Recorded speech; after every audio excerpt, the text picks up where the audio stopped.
you won't hear him. There's duh. Yeah, and they have like that tagline, "You'll never see him coming." What if they get Van Damme as the Predator? Have Van Damme star in it? Then I'd be curious. It would be one midget Predator. He's small. Predator doing the splits. They actually have that Mantis Predator in the. There's a script that Robert Rodriguez wrote in the 90s that later on turned into Predators, the third and not very good film. But there's a script, yeah, that had Arnold returning, and he had like long hair and tattoos and everything, and imagine Predators but on steroids, like kills every couple of minutes and like very gory and very intense, and Arnold just going crazy, and that I would have liked to see that, but you know. Sounds better than what we got. Definitely.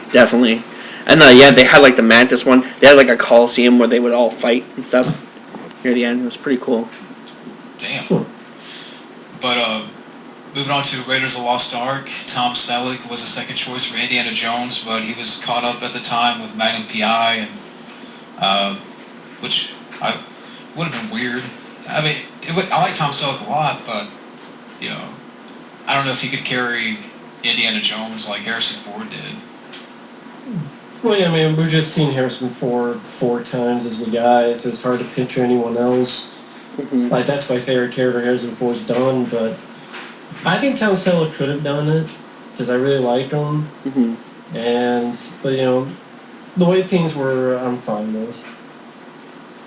Harrison Ford is excellent. They did, like, on Magnum P.I., they did, like a Indiana Jones mock-up episode. Yeah, because they were in Hawaii at the time, and I think Tom Selleck was ready to do Indiana Jones, but since he didn't get the role, he used a lot of the Indiana Jones motifs for an episode. It's called like the Lost Art, and it had to deal with Higgins lost some art or something like that they had to find, or he was kind of dressed up like Indian a bit. But I like Tom Selleck a lot, and you know, it would have been interesting, but Harrison Ford, I think, played it best.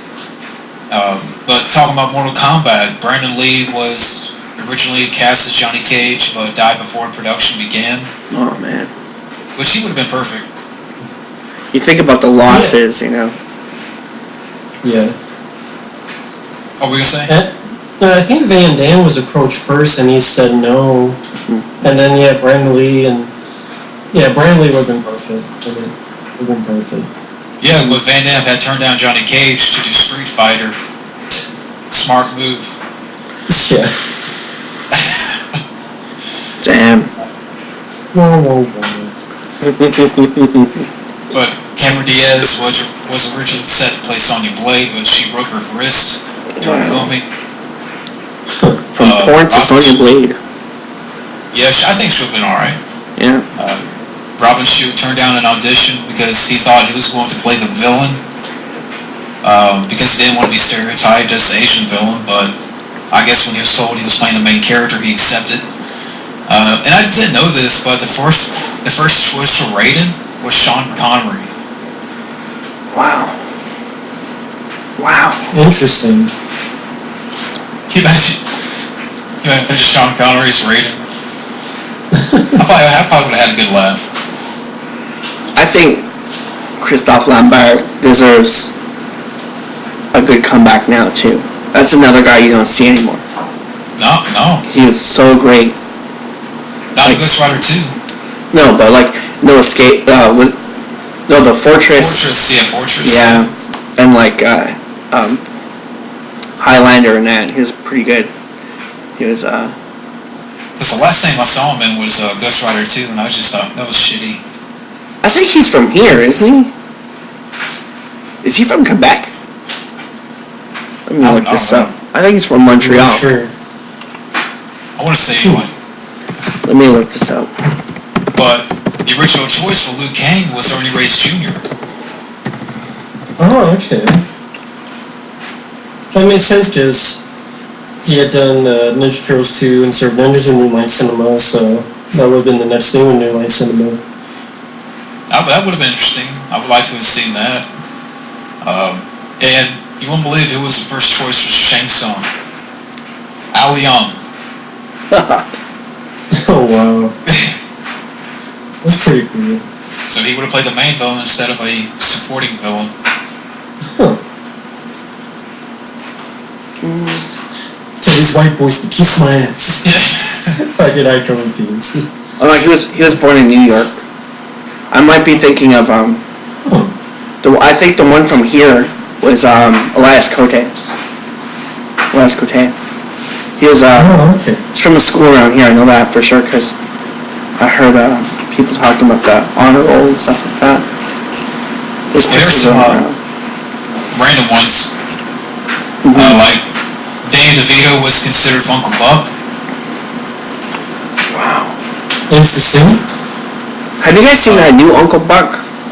No, I have no interest. Yeah, I mean, didn't bother. I saw the preview for it. I like Mike Epps, but not as Uncle Buck. No. Which also John Goodman was considered Uncle Buck, and later he would go on to play Fred Flintstone, which they also considered Candy, but at the point he had passed. John Lithgow was rumored to play the voice of Chucky in Child's Play, so imagine how that would have turned out. Interesting. You know what true love is, Crystal? I've been weird. We could talk about John Woo's original cut of Hard Target. Of course. Oh, yeah. What's the story behind that? MPA were bitches. That's really the best way to put it. MPA were assholes. They're like, just cut some stuff out. What? We don't care. Just cut some shit out.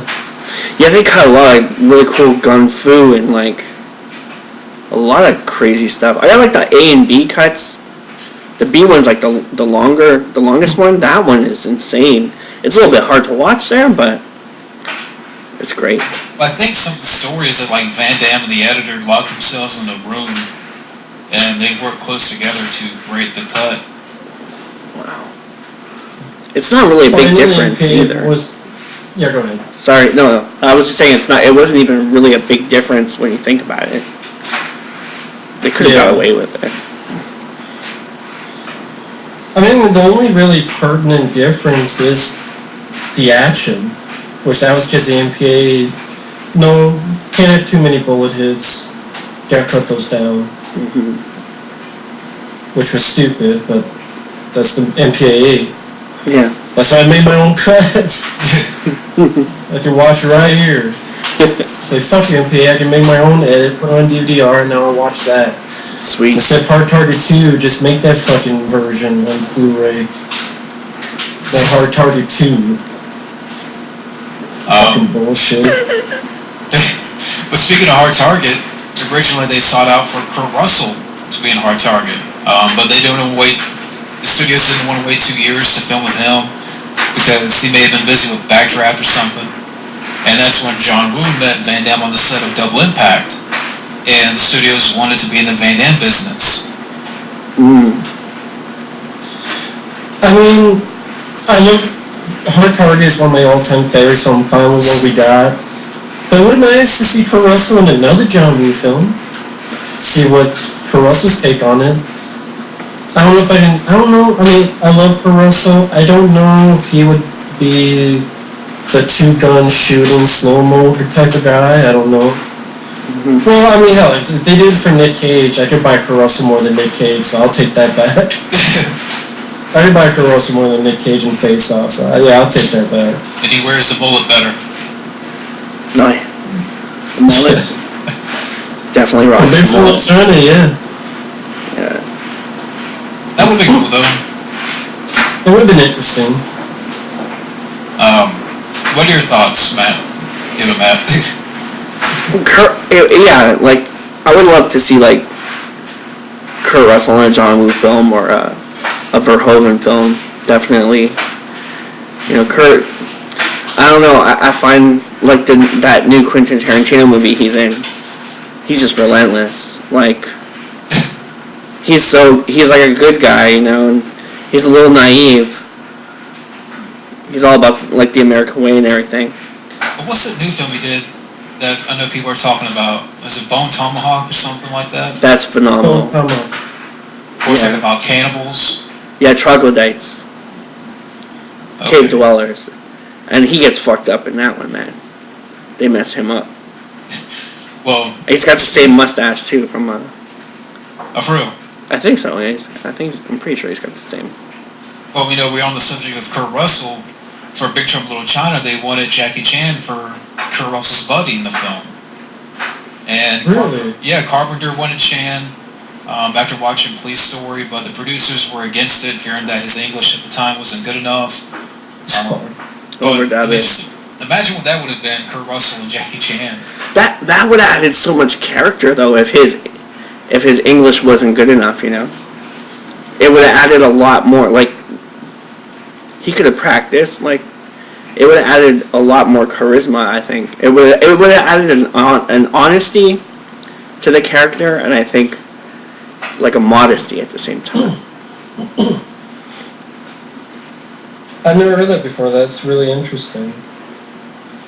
Would Jackie Chan have done a supporting role? I mean, I guess he did Cannonball Run, so I guess maybe he would have, but... I would have definitely been interested. Yeah, it would have been cool. I mean, but it would have been a nice feather in the cap for Jackie Chan. Yeah. Especially when, at the time, I mean, the whole film is, you had a lot of Asian actors, a lot of people who were behind the scenes that were Asian, an Asian setting. Al Young, James Hong, great cast. But another film, and that's a movie that the sidekick is really the hero in the movie, which is the cool part of that movie, because Kurt Russell's the guy, he's really the sidekick buffoon. Because he's making all the mistakes and stuff. That's what's genius about that movie. Well, speaking of a movie like that, The Golden Child was originally intended as a serious adventure drama with Mel Gibson in the lead role. Wow. But after Gibson turned down, Murphy replaced him and the script was rewritten. And I think John Carpenter at one point was going to do The Golden Child. yes, that's true. He went to do, when he didn't get that, he did his own, Big Trouble in China, which is cool because we got two movies, which I love. Yeah, the same here. I think that would have been... I wonder what John Carpenter would have done with The Golden Child. I literally have not seen that movie since pay-per-view release. Oh, really? Yeah, I gotta go back and watch that again. Yeah. That's I would say that's my favorite Eddie Murphy film, because that's the one no one talks about. Well, didn't at one point Eddie Murphy shit on it? That's what I heard. Like, someone asked him a question, and he said the only two movies he regrets was Pluto Nash and The Golden Child. Not Norbit? And I'm like, really? Of all the movies, yeah, not Norbit? Not fucking Haunted Mansion? Dr. Dolittle. Vampire in Brooklyn? I mean... Oh, of course, Eddie Murphy, I mentioned, he wanted to be Candyman. Really? Yeah, because he wanted to be a serious actor, so he's like, that's why he did Vampire in Brooklyn, because he didn't get Candyman. Wasn't that a John Landis film? Vampire in Brooklyn? Or a Mel Brooks film? No, Wes Craven. Oh, really? Yeah, Wes Craven did that. Damn. Because Eddie Murphy was a fan of The Serpent and the Rainbow and Last House on the Left, and I miss Wes Craven, but that's just a shitty movie. Where's Vampire? You know, we talk about Eddie Murphy. The script for Beverly Hills Cop was given a dramatic rewrite because of Stallone, more of an action film, but his ideas were deemed too expensive, and he left, and the script ideas were used for Cobra. I would have liked to see that chase idea he had with the bad guy in a train and him in a Ferrari playing chicken or a Lamborghini or something. I would like to see that. I remember that, yeah.